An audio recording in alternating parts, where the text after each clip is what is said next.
मनसे जिला सचिव व कोपर ग्राम पंचायत के विद्यमान उप सरपंच सम्मानीय श्री संजय पांडुरंग पाटिल के मातोश्री वैकुंठवासी हरि भक्ति पारायण कांताबाई पांडुरंग पाटिल के पुण्य स्मरण दिन का आयोजन दिनांक 20 अप्रैल 2025 से 28 अप्रैल 2025 तक किया गया। इस पुण्य स्मरण दिन के उपलक्ष्य में आज दिनांक 26 अप्रैल 2025 को कोपर गांव के सरपंच व ग्रामस्थ मंडलों की उपस्थिति में वैकुंठवासी हरि भक्ति पारायण कांताबाई पांडुरंग पाटिल की भावपूर्ण श्रद्धांजलि कार्यक्रम का आयोजन किया गया। आइए देखें वहां का एक दृश्य।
Thank you.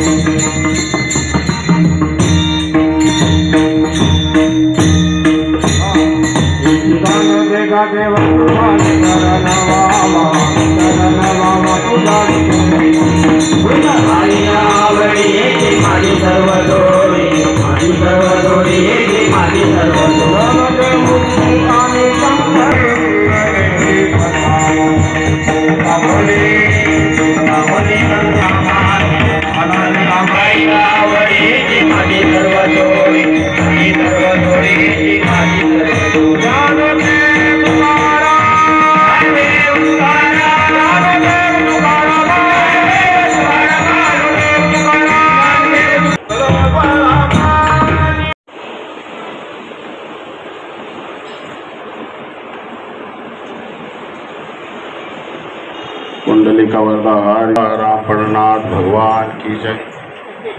या आत्म्या चिरशांती लाभावं यासाठी आपण सगळी आप्तस्थ उपस्थित गावातील मंडळी यांचे सगळे सवेरे जमलेला आहोत। वास्तविक पाहता ह्या कांताबाई हरिभक्तपरायण कांताबाई या तशा सुरुवातीपासून अध्यात्माची आवड असणाऱ्या, मला वाटते अत्यंत गोड स्वभाव आणि सतत धाडपड।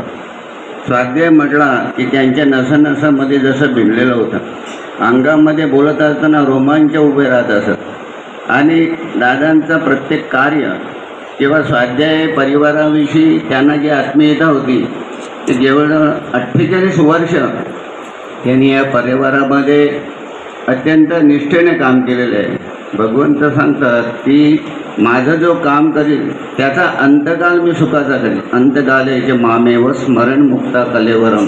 अशा प्रकारे अंतकाल चांगला होण्यासाठी मधला जो कालावधी असतो तो कसा पार पाडायचा हे स्वाध्याय मंत्राच्याद्वारे त्यांनी आपल्या जीवनामध्ये हस्तगत केला होता। त्यांचं कुटुंबसुद्धा त्यांच्या पावलावर, सुनबाईसुद्धा, मुली सगळे त्यांचे खरोखर निष्ठेने काम करणारी मंडळी होती। संजय त्यांचा सुपुत्र यांनी जवळजवळ जिल्ह्यामध्ये स्वाध्यायाचं कामाची एवढं आम्ही जरी त्यांच्याबरोबर होतो तरी आम्हाला जे ओळखत नव्हते ते संजयला ओळखत होते।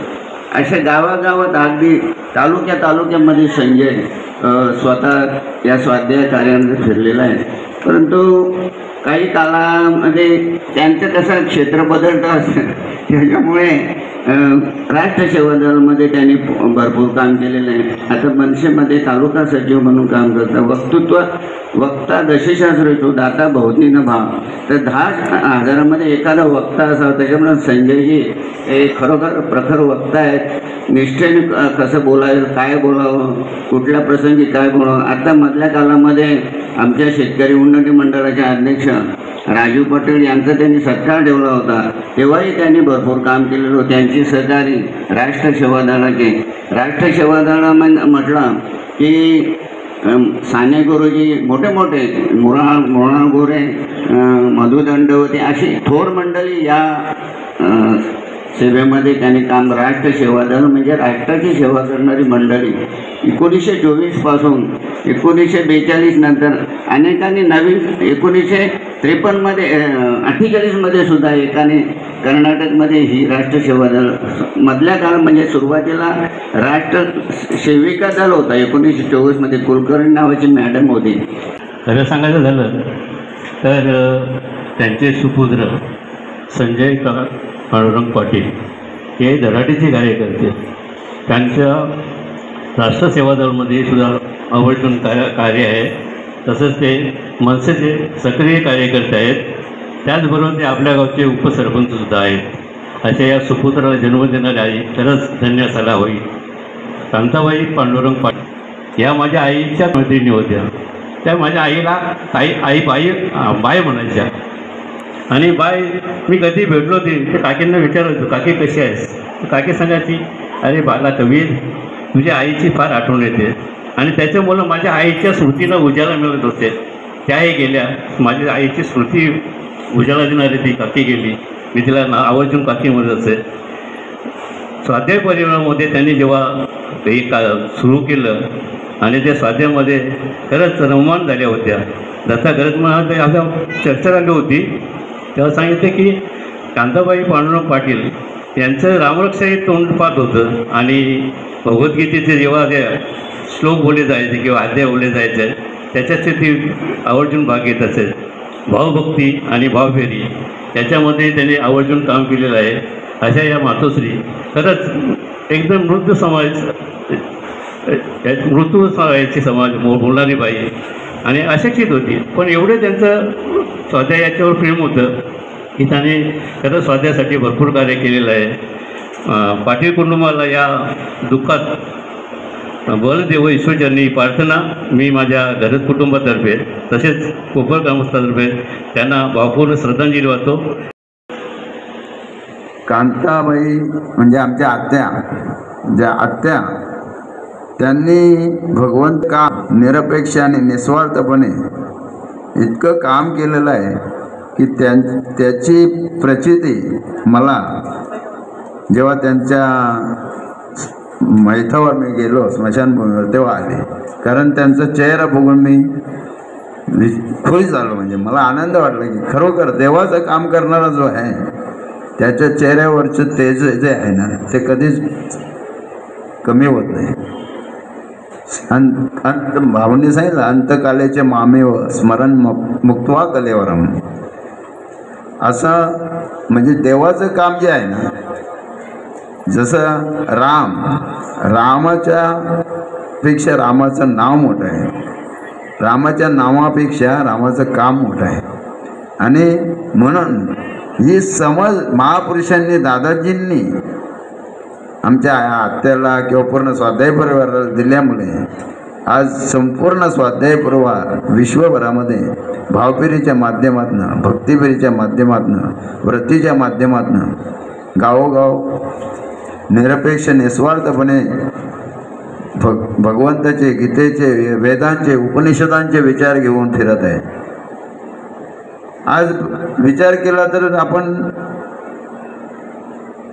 विचार करूया की म्हणजे कोण असं निरपेक्ष आणि निस्वार्थपणे कुठलेही फायद्याशिवाय कोणी कोणाकडे जात नाही, अपेक्षेशिवाय कोणी कोणाकडे जात नाही. पण निरपेक्षपणे काम करणं, भगवंताला दिलेलं वचन दादांनी की तुझं काम करणारा माणूस मी घडवणार आहे.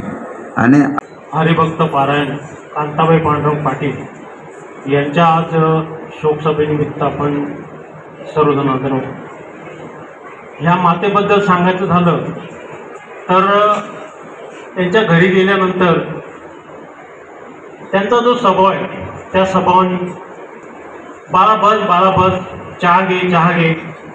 अरे संजय नाही तर काय झालं, आम्ही माणसं नाहीत का, बस इथे. आणि पहिल्यापासून त्या म्हणजे आईला माझ्या बायच म्हणायच्या, कारण त्यांची नणंद आमच्या गावामध्ये दिल्यामुळे ती आमच्या गावातल्या सर्व नणंदच समजायची.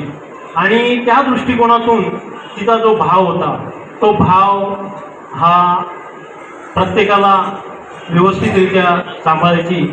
पहिल्यापासून मी बऱ्याच वेळा संजय पाटीलशी माझे बरेच चांगले संबंध, घरी संजय नसला तरी मी जायचो आणि ती बिचारी माऊली प्रेमापोटी बसायला सांगायची आणि तिच्या व्यथा आहेत, कथा आहेत त्या शेअर करायची. मला पण बरं वाटायचं. त्या स्वाध्याय परिवारातून होत्या, त्यांनी स्वाध्याय परिवाराचं काम केलं आहे. शिवाय हरिभक्त पारायण याच्यामधून त्यांनी देवाचं नामस्मरण केलं. आणि त्या दृष्टिकोनातून माझ्यासारख्या अशा पामराला ती नेहमी संदेश द्यायची आणि ऐकायला जरा बरं वाटायचं. अशी मोठी लोक जर सांगत असतील देवाच्या गोष्टी, आपल्याला काय आपल्या कामधंद्याच्या निमित्ताने ह्या बाकीच्या गोष्टींकडे वळायला वेळ नसतो. पण हे जे म्हातारी लोक असतात, हे जे अनुभवी लोक असतात त्यांच्याकडून घेण्यासारखं भरपूर असतं. आणि